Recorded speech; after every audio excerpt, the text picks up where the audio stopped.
Bro, why you be letting these women be up here talking this shit, bro? Just so they can feel comfortable, bro. Fuck It, all it's that, bro. I was quiet for too long, bro. No, no, I no, got no, it. no, no, no, no, no, no, no, no, no. I was quiet for too long, bro, I man. wanted. Fuck all that. I'm like, I got it, all right, Cole. so don't crash out I now, asked her the Cole. question. I asked her the question. Well, matter of fact, you go ahead. I asked her the question. I'm gonna shut up some more. Go ahead. No. You good. You good, Chief. What you did, and this is my perception. I'm not speaking for any of the other men, because I do appreciate your passion. But you, in my opinion, is the one sunning the very men you say you respect and love. And that's the issue. Facts. You cannot tell black men how black men experience other freaking people. You've never walked in the shoes of a black man. You don't have a clue on what it is to exist on a daily basis in this country. And if you're just so happen to be fortunate enough to travel. And I think that that's where I'm speaking to. And I think some other brothers on the panel did the same thing. The opposition is in-house. The opposition is coming from women that look just like you, that are telling us that we're doing something wrong by doing our best to assimilate to progression or growth. And the mere fact that it's viewed in your eyes from, like I said, how did you arrive at negativity when this man said a culture of people who should be scared of us based on our media presence gathered around and gave some level of attention, and you arrived at clown or animal, not king, not prince. That to me blows my mind. And that's the issue amongst our community, in my honest freaking opinion. She literally physically can't handle king. Like, you can see her body language can't handle the idea of a black man being the king. I got a question, Danielle. I got a question, and Aisha too, because I know Aisha shouldn't agree with it. Can I get in this? I have my hand raised the whole time to get in after True. Like, yeah, so go ahead. Pretty much, I just wanted to add to what he was saying. Like, again, because she kept saying, you know, they don't care about us. They don't care about us. Oh, they talk shit behind your back. They talk shit behind your back. Newsflash, it don't matter if they care about us or not. That's number one. Number two, newsflash, we talk shit about them too. Have you ever watched a comedy show in your life? We got jokes on white people. We got jokes on Asians. We got jokes on Muslims. We got jokes on Jews. We got jokes on niggas too. I don't know if you've ever had been in a barbershop, but niggas got opinions and conversations on everybody's culture. Like, so this whole they have this commercialized opinion on us. This is what the ignorance I was talking about. We don't like people having a commercialized perception of us, but we have commercial perceptions of other people.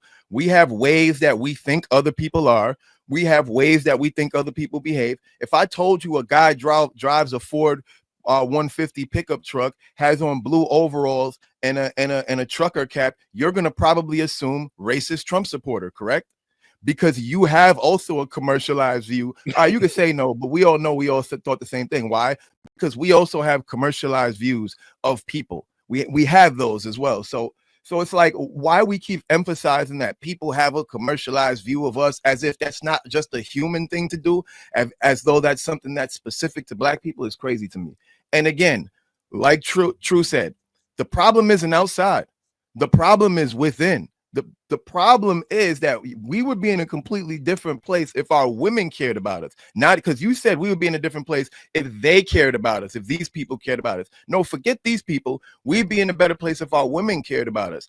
We've literally talked about being admired and appreciated, and you cringed. You couldn't even handle it. You immediately had to take it away. You immediately had to degrade it. You immediately had to down talk it. Black men consistently, as the leaders of the community that y'all say that y'all want us to be, we consistently get online and tell women what doesn't look appropriate, what is not a proper reflection of our culture, how we do not want y'all to behave to be a reflection of the culture that we're supposed to be leading as black men.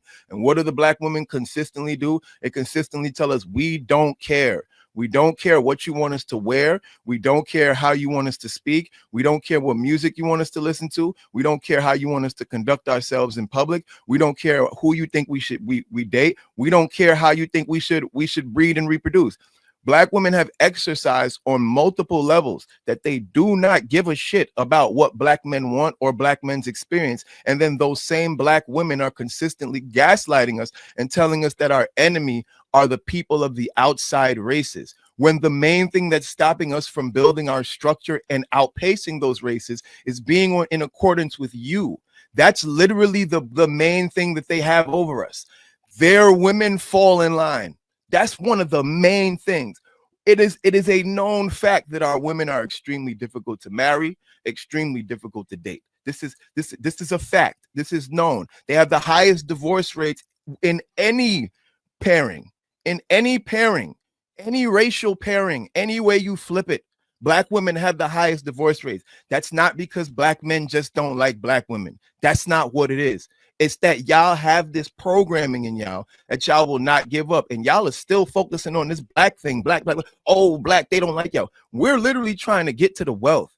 We're trying to get to the corporations. We're trying to get to perfecting language. We're trying to get to owning property. We're trying to get to trusts and using this system that we're in to take advantage of it instead of letting it take advantage of us. And y'all are just sitting here telling us what we can't do. Oh, you can't have shit because you black. Really?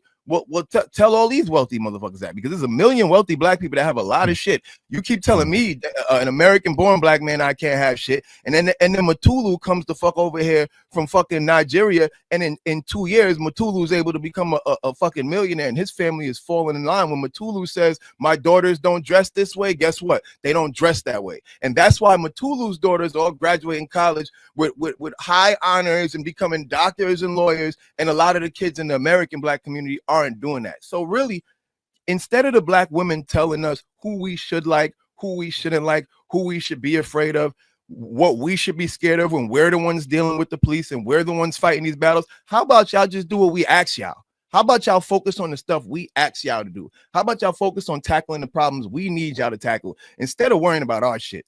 Instead of you worrying about how I drive the car, how I deal with the cop, let me deal with the police officer. Don't tell me that they're gonna kill me. I'll talk to him. Just be quiet in the passenger seat and make sure I'm fed and healthy. How about that? How about stop feeding your kids candy? How about stop buying the damn kids juice? That's what's the enemy of the community. There ain't no white man sneaking into your house to keep giving your baby juice and candy. There ain't no white man sneaking in the house to have your 10-year-old listening to fucking Sexy Red. So stop it. I know. Let me get Isha in there, man. We got two women on the panel. Isha, you want to get in there? I just think that we're doomed. Like, I just think we're doomed. Like, I just don't understand the concept of the worship of a black man. I almost feel like Clap sound like Samuel L. Jackson on the Django. Like, I just don't know what's happening for you to want this much praise from a white person. Like, I have traveled the world, and they're super nice to black people. They always are. And I don't care. I'm super nice to them. It still does not change the fact of who they are, and them being nice to us in Japan ain't got shit to do with what's going on over here in America. So I don't even know how we correlating one to the other.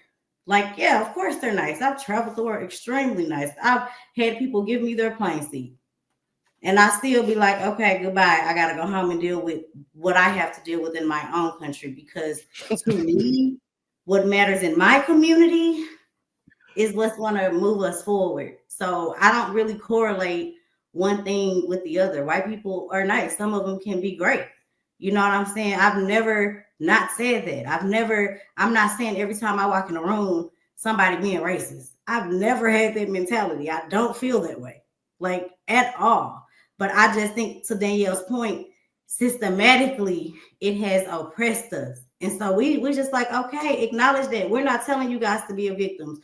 Like Cloud said, we have billionaires. We have Black Americans that have built industries in this country, right? Successful industries that are thriving, and they've done amazing things. So for y'all to sit back here and not have anything to say, and then again, we go back to it's the Black woman's fault because we're somehow not listening. We're not listening to you, Cloud, because it's not making sense. We don't want Samuel L. Jackson off the Django. We're not following someone that gets excited because a white man gave you a free fucking meal. That's not exciting to me. What's exciting to me is seeing what you're gonna do and who you're gonna stand on business in your own community. Like what I do when I work for my nonprofit and the work that I do. Like when I respect people, I respect what they're doing for their own community and the things that they can effectively make change in. not somebody who's always downing the community, but not really affecting any real type of change. That's not helping. This commentary is not helping the Black community whatsoever. We know what our downfalls are. We know what we need to work on. We need to be talking about how we get there. And it has nothing to do with us listening to you, Mr. Django. It has everything to do with us coming together collectively and listening to each other. Because we all have different points. We aren't Black men. Y'all aren't Black women. We experience life differently. So I think it has to be a collective thing.